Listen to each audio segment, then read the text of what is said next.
Salam, bugün mən sizə coğrafya test toplusu Elvin Sultanov 2-ci nəşr 2023-2024-cü illər coğrafya üzrə test toplusu müəllimlərin işə qəbulu, sertifikasiya, abituriyentlərin və olimpiyadaya hazırlıq üzrə test toplusu səhifə 230-dan başlayaraq bir neçə məsələlərin izahını verəcəyəm. Quru suları, çaylar və göllər, yeraltı sular, bataqlıqlar, buzaqlar bölməsindən testlərin izahına verim. Digər video dərslərdə demək daha ətraflı bir neçə məsələlərin izahını vermişəm. Kanalıma abunə olub həmən məsələlərin izahına baxa bilərsiniz. Demək, məsələnin şərtini izahını verək. Verilmiş sxemə əsasən bildiyimiz kimi horizontal verilmişdir. Yüksəklik verilmişdir, çünki berg ştrixlər çölə tərəf çəkilmişdir. Verilmiş sxemə əsasən uzunluğu 2500 km olan çayın mənbəyi El mənsəbi isə M məntəqəsindədir. M və F məntəqələri arasında atmosfer təzyiqi fərqi 75 mm civə sütundur. M məntəqəsində havanın temperaturunun 10 dərəcə Selsi olduğunu nəzərə alaraq F məntəqəsində havanın temperaturunu və çayın meyilliyini müəyyən edin. Biz keçən video dərslərdə qeyd etmişdik ki, dağın ətəyindən zirvəsinə doğru hər 100 metrdə temperatur 0,6 dərəcə Selsi, hər 1000 metrdə 6 dərəcə Selsi temperatur aşağı düşür. Eyni ilə təzyiq də hər 1000 metrdə 100 mm, hər 100 metrdə 10 mm təzyiq aşağı düşür. Və bizə qeyd edir, demək, L və M məntəqəsi ilə M məntəqəsinin, demək, L məntəqəsi F məntəqəsi ilə M məntəqəsi arasında təzyiq fərqi 75 mm-dirsə, deməli, hər 100 metrdə 10 mm təzyiq aşağı düşürsə, 75 mm x. Buradan tənasibi qrup tapırıq 750 metr. Deməli, bizim kəsmə yüksəkliyimiz 750 metr olur. Kəsmə yüksəklik nəyə deyilir? İki qonşu horizontal arasındakı hündürlük fərqinə kəsmə yüksəklik deyilir. Və bizə qeyd edir, M məntəqəsində havanın temperaturu 10 dərəcə Selsidirsə və biz baxın kəsmə yüksəkliyin hündürlüyünü, yəni iki qonşu horizontal arasındakı hündürlük fərqindən temperatur fərqini tapırıq. Hər 100 metrdə temperatur 0,6 dərəcə Selsi aşağı düşürsə, 750 metrdə x buradan tapırıq 4,5 dərəcə Selsi. Deməli, bizim temperatur fərqimiz 4,5 dərəcə Selsi olar. Koordinat xətti çəkirik 0 dərəcə F məntəqəsi və M məntəqəsi. M məntəqəsində temperatur 10 dərəcə Selsidir. Temperatur fərqi də 4,5 dərəcə Selsidir. Deməli, F məntəqəsində temperatur 5,5 dərəcə Selsi olar. Nəyə görə? Çünki bayaq qeyd etdik, dağın ətəyindən zirvəsinə doğru getdikcə temperatur aşağı düşür. Və bizdən meyilliyi soruşur. Deyir ki, meyilliyi, yəni M məntəqəsində havanın temperaturu 10 dərəcə Selsi olduğunu nəzərə alaraq, F məntəqəsində havanın temperaturunu və meyilliyi müəyyən, çayın meyilliyini müəyyən edin. Deməli, F məntəqəsində temperatur 5,5 dərəcə Selsi oldu. Baxın, burada qeyd etdik və meyillik tapmaq üçün biz nə edirdik? Çayın düşməsini çayın uzunluğuna bölürdük. Çayın düşməsi 3000 metr oldu. Çünki fikir versək biz 750 metri 4-ə vurduq. Çünki baxın, L məntəqəsi ilə M məntəqəsi arasında hündürlük fərqini tapmaq istəyiriksə, bizim kəsmə yüksəkliyimiz 750 metrdir, düzdür? Deməli, baxaq görək neçə dənə kəsmə yüksəklik vardır. 1, 2, 3, 4. 4 dənə kəsmə yüksəklik vardır. Ona görə də biz 750-ni 4-ə vurub tapırıq hündürlük fərqini. Demək, L məntəqəsi ilə M məntəqəsi arasında hündürlük fərqi, baxın, L məntəqəsi ilə M məntəqəsi arasında hündürlük fərqi 3000 metr oldu. Demək, çayın düşməsi oldu. Demək, 3000 metr. Çünki çayın düşməsi nəyə deyilir? Çayın düşməsi, çayın, baxın, düsturumuz da vardır. Çayın düşməsi, çayın mənbəyi ilə mənsəbi arasında hündürlük fərqi çayın düşməsi adlanır. Və düsturda yerinə qoyub yazırıq çayın uzunluğu 2500 km, 3000 metr çayın düşməsi. Buradan tapırıq meyilliyimiz olur 1,2 metr kilometr. Məsələ 17-yə baxaq. Mənbəyi 2000 metr hündürlükdə eroziya bazəsi okean səviyyəsində yerləşən orta meyilliyi 5 metr kilometr olan çayın uzunluğunu təyin edin. Mənbəyi 2000 metr deyirsə, okean səviyyəsi biz bilirik ki 0 metr qəbul edilmişdir. Və ona görə də çayın düşməsini tapmaq istəyiriksə, yenə də baxın düsturumuzu yazmışam. Burada yerinə qoyub rəqəmləri tapırıq. 2000 metrdən çıxırıq 0 metrə, yəni mənsəbi okean səviyyəsidir. Çayın düşməsi olur 2000 metr. Meyillik düsturumuz vardır. Çayın düşməsinin uzunluğuna bölürük. Baxın, burada rəqəmləri yerinə qoyuruq. Meyilliyimiz 5 metr kilometr. 2000 bölünsün x. Buradan tapırıq 400 kilometr, yəni çayın uzunluğunu tapmış oluruq. Məsələ 24-ə baxaq. Mənbəyi dəniz səviyyəsindən 2980 metr, mənsəbi isə -12 metr yüksəklikdə yerləşən, uzunluğu 1250 kilometr olan çayın orta meyilliyini hesablayın. Burada baxın, düsturumuzu rəqəmləri yerinə yazırıq. 2980 metrdən çıxırıq -12 metri. Burada 2 mənfi üst-üstə toplanır. 2980 metrin üzərinə 12 metr tapırıq çayın düşməsi. Çayın düşməsi olur 2992 metr. Çayın uzunluğu 1250 metr. Burada çayın uzunluğunu vermişdir. 1250 kilometr. 1250 kilometr. Burada kilometrdir. Kilometr. Və rəqəmləri yerinə qoyub yazaraq çayın düşməsini bölürük çayın uzunluğuna. 2992 metr bölürük 1250 kilometrə. Burada tapırıq 239, 2,39 metr kilometr tapmış oluruq. Məsələ 30-a baxaq. 30-da Xəzər dənizində tökülən Samur çayı okean səviyyəsindən 3600 metr yüksəklikdən başlayır. Samur çayının düşməsini tapın. Deməli, okean səviyyəsi deyirsə, yenə də demək, biz bilirik ki, Xəzər dənizində -27 metrdir. Yəni, okean səviyyəsindən -27 metr Baltik dənizindən hesablanır. Çayın düşməsini tapmaq istəyirsə 3600 metrdən çıxırıq -27 metr. Çünki Samur çayı Xəzər dənizinə tökülür. Buradan tapırıq 2 dənə mənfi üstünə toplayırıq 3627 metr. Deməli, çayın düşməsi olur 3627 metr. Bizdən də Samur çayının düşməsini istəyir. Məsələ 33-ə baxaq. Havanın temperaturu çayın mənbəyində -3 dərəcə Selsi, mənsəbində isə 12 dərəcə Selsidir. Deməli, biz temperatur fərqini tapmalıyıq. Temperatur fərqini tapmaq üçün yenə də koordinat oxu çəkirik. 12 dərəcə Selsi, -3 dərəcə Selsi. Buradan tapırıq temperatur fərqi oldu 15 dərəcə Selsi. Və bizə qeyd edir ki, çayın uzunluğu 5000 kilometr olarsa orta meyilliyi hesablayın. Yenə də baxın, temperatur fərqini çeviririk hündürlük fərqinə. Yenə də 1000 metrdə temperatur 6 dərəcə Selsi aşağı düşürsə 15 dərəcə Selsi x. Buradan tapırıq hündürlük fərqimiz olur 2500 metr. Çayın düşməsi isə 2500 metrdir.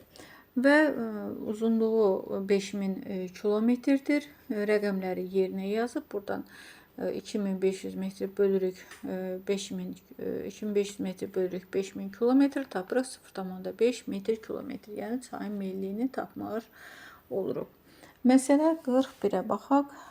41-də dəniz səviyyəsindən 1900 metr yüksəklikdə havanın temperaturu müsbət 18 dərəcə Selsidirsə, qar xətti hansı hündürlükdən keçər? Qar xətti deyirsə, deməli biz yenə də hündürlük fərqindən, temperatur fərqindən, yəni 18 dərəcə Selsidirsə, qeyd edir. Dəniz səviyyəsindən 1900 metr yüksəklikdə havanın temperaturu 18 dərəcə Selsidirsə, 1000 metrdə 6 dərəcə Selsidirsə, 18 dərəcədə 3000 metr. 3000 metrin üzərinə biz gəlirik həmənki hündürlüyü. Deməli, qar xətti keçir, 4900 metr hündürlükdən keçir. Məsələ 55-ə baxaq.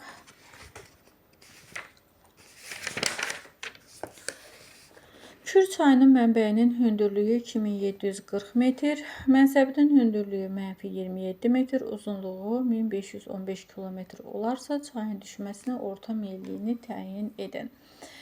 Çünki baxın 2 mənfi yenə də toplayırıq burada rəqəmləri. 2740 metrə çıxılsa -27 metr, Xəzər dənizi -27 metr qəbul edilmişdir okean səviyyəsindən. Buradan toplayırıq, tapırıq çayın düşməsi olur 2767 metr. Çayın uzunluğu 1515 metrdir. Yenə də düsturda rəqəmləri yerinə qoyub tapırıq 1,83 metr kilometr tapmış oluruq. Məsələ 62-yə baxaq. 62-yə demək yenə də dəniz səviyyəsindən 950 metr yüksəklikdə havanın temperaturu müsbət 12 dərəcə Selsi olarsa, qar xətti hansı hündürlükdən keçər? Yenə də baxın, bayaqki kimi məsələmizi həll edirik. 1000 metrdə temperatur 6 dərəcə Selsi aşağı düşürsə, 12 dərəcə Selsidə x buradan tapırıq, hündürlük olur. Demək, hündürlük fərqi olur 2000 metr. 2000 metrin də üzərinə gəlirik. Yerləşdiyi hündürlüyü 950 metri, tapırıq qar xətti, deməli 2950 metrdən keçər. Məsələ 76-ya baxaq. Hövzəsinin sahəsi 1500 kvadrat kilometr, çay şəbəkəsinin sıxlığı 0,6 kilometr kvadrat kilometr olarsa, hövzədə olan çayların ümumi uzunluğunu təyin edin. Biz çayın hövzəsini tapmaq istəyiriksə, baxın, bu düsturda çayın meyilliyini tapmaq istəyiriksə, burada qeyd olunmuşdur. Çayın düşməsinin onun uzunluğuna nisbətidir. Baxın, bu cür tapırdıq və çayın hövzəsinin sahəsi. Baxın, çayın hövzəsini tapmaq istəyiriksə, çay şəbəkəsinin sıxlığı bərabərdir. Əsas çay və qolları elə bir yerdə onun hövzəsinin sahəsinə bölürdük. Çayın su toplayıcı hövzəsinin sahəsinə bölürdük. Bu da bizim düsturumuzdur. Çayın su toplayıcı hövzəsi nəyə deyilir? Çayın qolları ilə birlikdə tutduğu sahədir. Çay sistemi nəyə deyilir? Çayın öz qolları ilə birgə cəmidir. Və çayın su sərfi nəyə deyilir? Çayın en kəsiyinin sahəsinin çayın sürətinə hasilidir, yəni vururuq. Düsturda rəqəmləri yerinə qoyuruq. Baxın, 0,6 demək bərabərdir. X bölünsün 1500. Buradan tapırıq 900 kilometr, yəni çayın uzunluğu 900 kilometr olar. Məsələ 135-ə baxaq. Hövzəsinin sahəsi 4000 kvadrat kilometr, çay şəbəkəsinin sıxlığı 0,25 kilometr kvadrat kilometr olarsa, hövzədə olan çayların ümumi uzunluğunu təyin edin. Yenə də bayaqki düsturda rəqəmləri yerinə qoyub, buradan tapırıq 1000 kilometr, çayın ümumi uzunluğu 1000 kilometr olar. Məsələ 136-ya baxaq. Dəniz səviyyəsindən 1750 metr yüksəklikdə havanın temperaturu müsbət 21 dərəcə Selsidirsə, qar xətti hansı hündürlükdən keçər? Yenə də hündürlük temperatur fərqindən hündürlük fərqini tapırıq. Bayaqki kimi 3500 metr üzərinə gəlirik. Hazırda olduğu hündürlük 1750 metr və qar xəttinin demək 5250 metrdən keçdiyini görürük. Mənsəbi Qaradəniz olan Dnepr çayının uzunluğu 2200 kilometrdir. Çayın mənbə hündürlüyü 300 metr olarsa, onun orta meyilliyini hesablayın. Qaradəniz səviyyəsi deyirsə, deməli çayın 0 metr okean səviyyəsindən 0 metr qəbul edilir. 300 metr çayın düşməsini tapmaq istəyiriksə, çay mənbəyindən çayın mənsəbini çıxırıq. 300 metrdən çıxırıq, demək mənsəbini tapırıq 300 metr. Deməli, çayın düşməsi 300 metr oldu. Çayın uzunluğu 2200 kilometr. Buradan çayın meyilliyi tapırıq 0,14 metr kilometri tapmış oluruq. 138 nömrəli məsələyə baxaq. Sxemdə A və B məntəqələri arasında havanın temperatur fərqi 4,5 dərəcə Selsidir. Miqyası 1 bölünsün 20 milyon olan xəritə üzərində çayın uzunluğu 6 sm olarsa, çayın orta meyilliyini hesablayın. A və B nöqtələri arasında fikir versək, B nöqtəsi dəniz səviyyəsində yerləşir, yəni 0 metrdə yerləşir. Və A və B məntəqəsi arasında fikir versək, temperatur fərqi 4,5 dərəcə Selsidir. Deməli, biz ilk növbədə temperatur fərqindən hündürlük fərqini tapırıq.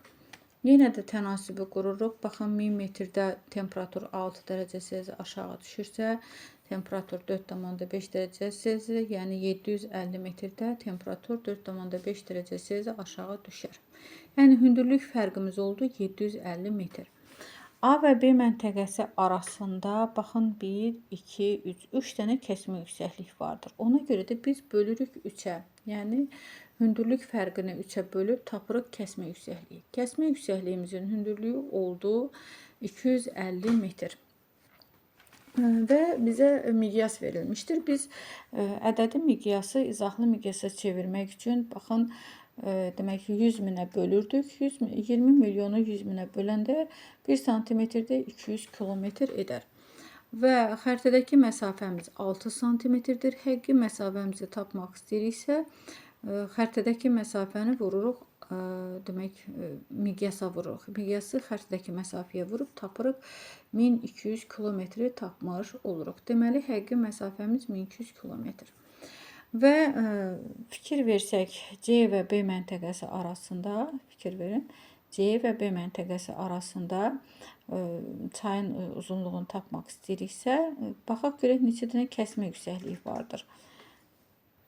C və B məntəqələri arasında, yəni çayın biz düşməsini tapmaq istəyiriksə, 1, 2, 3, 4, 5, 6, 7 dənə kəsmə yüksəkliyi vardır. Ona görə də biz, demək, baxın, 250 metri buradan tapmışdıq kəsmə yüksəkliyimizin hündürlüyünü. Kəsmə yüksəkliyimizin hündürlüyü oldu 250 metri. Vururuq 7-yə, ya kəsmə yüksəkliklərin sayına vururuq. Buradan tapırıq C və B məntəqələri arasındakı hündürlük fərqi olur 1750 metr olur. Yəni çayın düşməsi olur 1750 metr. Buradan rəqəmləri yerinə qoyub 1200 kilometr çayın uzunluğudur. 1750 metrdə çayın düşməsidir. Buradan təqribi tapırıq 1,5 metr kilometri, yəni çayın meyilliyini tapmış oluruq. Məsələ 146-ya baxaq.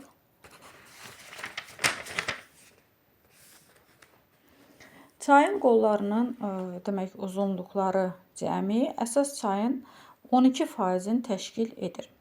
Çayın su toplayıcı hövzəsinin sahəsi 350 kvadrat kilometr, çay şəbəkəsinin sıxlığı 1,6 kvadrat kilometr olarsa, əsas çayla onun qollarının cəmi arasındakı fərqi hesablayın. Çayın qolları uzunluqları cəmi əsas çay. Baxın, fikir versək, çay şəbəkəsinin sıxlığı düsturuna fikir versək, çayın əsas qolları, əsas çay və üzərinə gəlirik çayın qolları.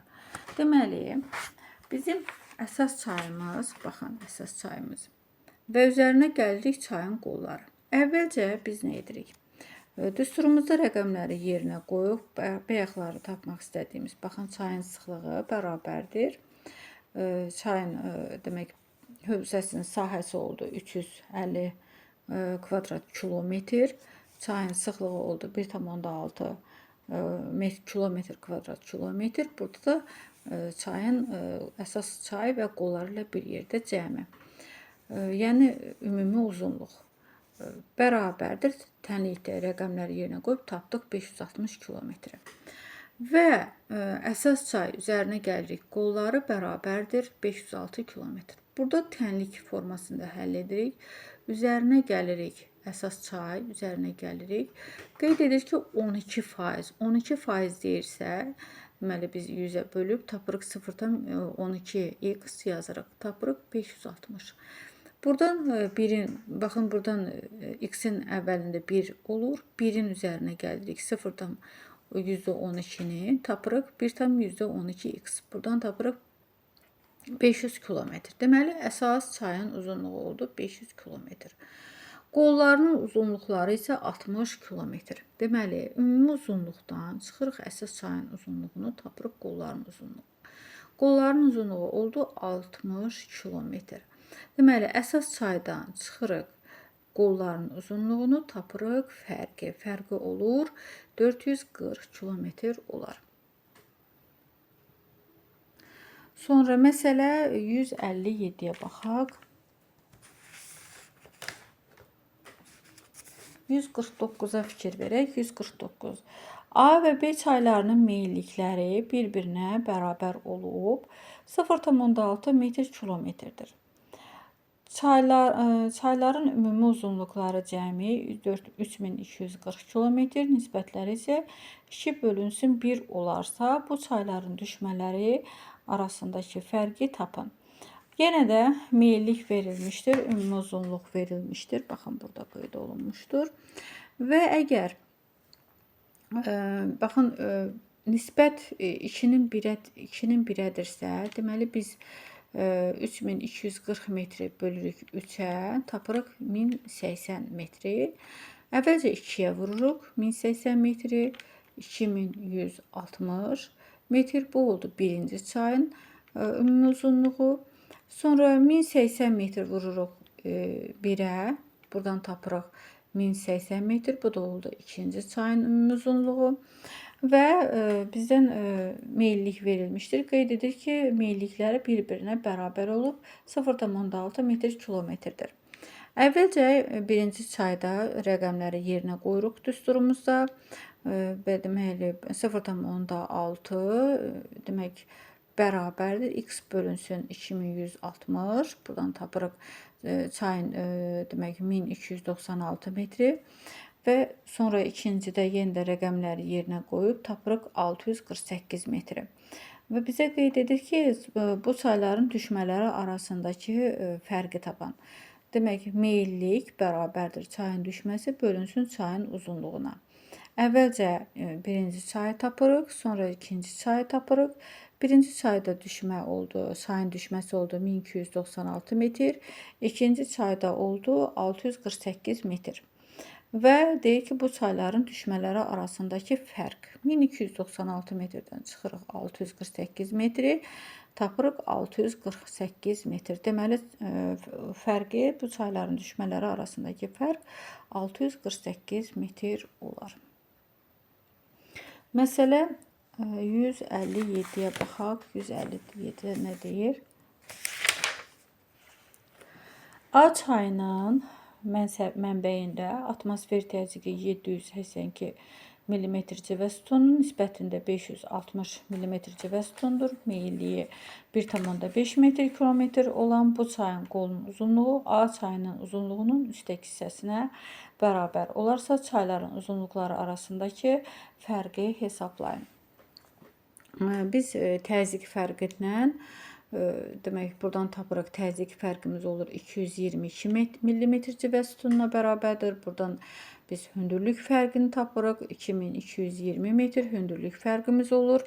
Və sonra da deməli rəqəmləri yerinə qoyuruq. Meyillik 1,5 bərabərdir 2220 bölürük x. Buradan tapırıq çayın uzunluğunu tapırıq. Çayın uzunluğu olur 1480 kilometr çayın uzunluğu olar. A çayının uzunluğu deyir ki, bu çayın qolunun uzunluğu A çayının qolunun uzunluğunun üçdəki hissəsinə bərabər olarsa.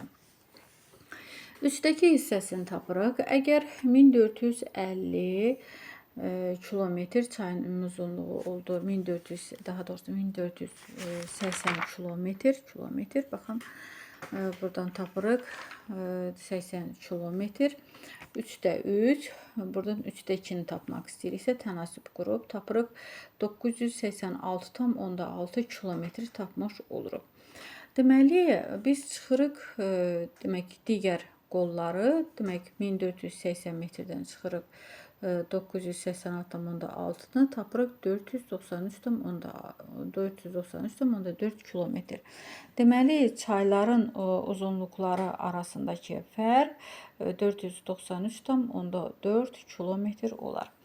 Və növbəti məsələmizə baxaq. Buradan Məsələ 163-ə baxaq. Çayın qollarının uzunluğu əsas çayın uzunluğunun 28%-ni təşkil edir. Su toplayıcı ərazinin sahəsi 160 kvadrat kilometr, çay şəbəkəsinin sıxlığı isə 0,8 kvadrat kilometr olarsa, əsas çayla çayın qollarının uzunluğu arasındakı fərqi hesablayın. Yenə də bayaqki kimi yazırıq. Burada demək rəqəmləri yerinə qoyuruq. Çayın meyilliyi, demək sıxlığı, daha doğrusu sıxlığı 0,8 kvadrat kilometr bərabərdir. Demək çayın ümumi uzunluqları cəmi bölünsün su toplayıcı hövzəsinin sahəsinə. Baxın, buradakı düsturdan istifadə edirik.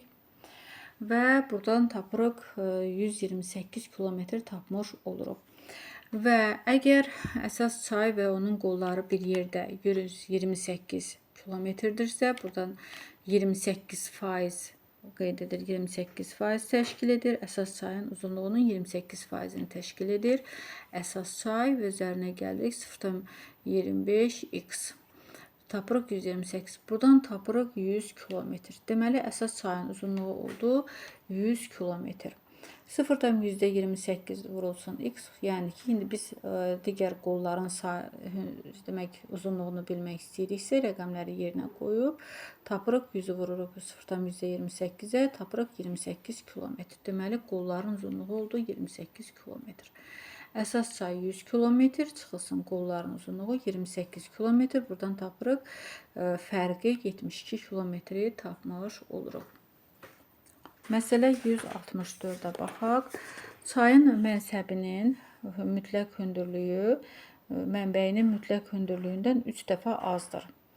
Uzunluğu 1300 kilometr, orta meyilliyi 2,4 metr-kilometr olan bu çayın mənbəyinin mütləq hündürlüyünü hesablayın, metrlə hesablayın.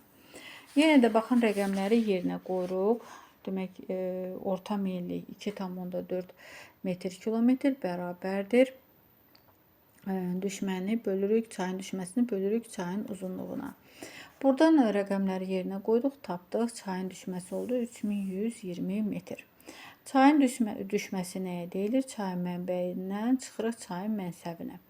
Burada rəqəmlərə deyir ki, çayın baxın, mənsəbinin mütləq hündürlüyü mənbəyinin mütləq hündürlüyündən 3 dəfə azdır. Deməli, çayın mənbəyi çayın mənsəbindən 3 dəfə çoxdur.